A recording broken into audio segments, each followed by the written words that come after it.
FBI special agent and former Navy SEAL Jonathan Gilliam. Here we are, another very bizarre missing case, this one with this UFO tie. Welcome to you and thank you. I want to share a comment from News Nation's investigative journalist Ross Coulthart, who has been watching this case closely. He believes it's odd that McCaslin went out without his phone. Here's part of that. It's a real question mark. It's almost as if, was he going out to meet somebody and he didn't want to be tracked or listened to? What is also puzzling a lot of his friends is the low-key nature of the FBI investigations. This is a very senior former Pentagon general, a man with some of the most sensitive national secrets in his head. It really hasn't featured much at all in any media releases by local sheriffs or by the FBI. Right. They're taking an extremely low-key approach. Jonathan, now that the FBI is involved here, what stands out to you investigatively about trying to find this guy? Well, I think there's a couple of things that to look at closely, which I'm sure the FBI is. One of the interviews they just played there a second ago, where somebody's saying that that there's no reason to look at the FBI community, or excuse me, the UFO community. I mean, look, we as an investigator, you look at every community, you look at every person, every possibility, and that's what FBI agents are going to do. They're going to come in there.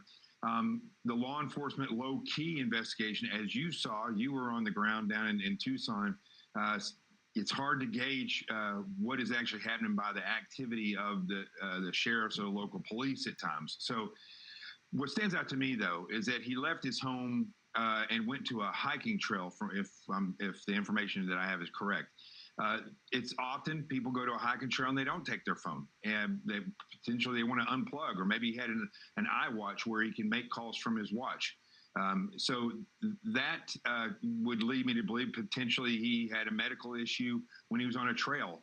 But from a point of security and the potential for who could have had an interest in abducting the general, the fact that he had access and information to some very classified information and technology-driven information for the vital to the United States government, that would be very, very important for the FBI to solve, because if he was kidnapped, they may not want anything to do with a ransom. If it was a nation state or another country, or even espionage, industrial espionage, that took this general and tried to get information out from him, that is a real possibility.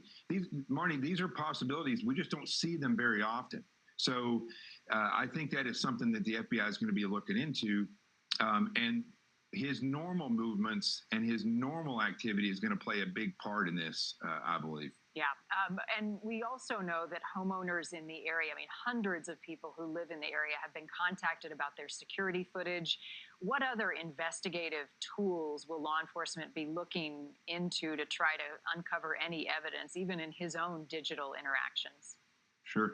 Well, his activity, like if that's a regular time that he goes for a hike, of course, that they're going to find that out. Where his phone was previous to that, was he meeting with certain people? What phones were in that location? Phones play a huge part in all these. I'm so surprised when bad guys do things with phones on their side, but they do. And who was around him at that particular time, and who has been around him, generally speaking, where he's been at. So they have all the ability to look at all these different things with phones. Of course, the cameras. Now that we know that Google has Nest Camera, whether you subscribe to it or not, that may be something that the FBI is looking into now as well. So there's going to be a lot of technology that 30 years ago wasn't used, but is really becoming mainstay right now. And I would think also if they have the ability to get dogs out there, that's going to be a huge thing, because they can track from his house. Even now, that was February 27th. That's nothing for these dogs. They can still latch onto a scent from his home and see where that ended. And that is something that they should have done already if they haven't. But I would suspect that that's what they'll do. Yeah.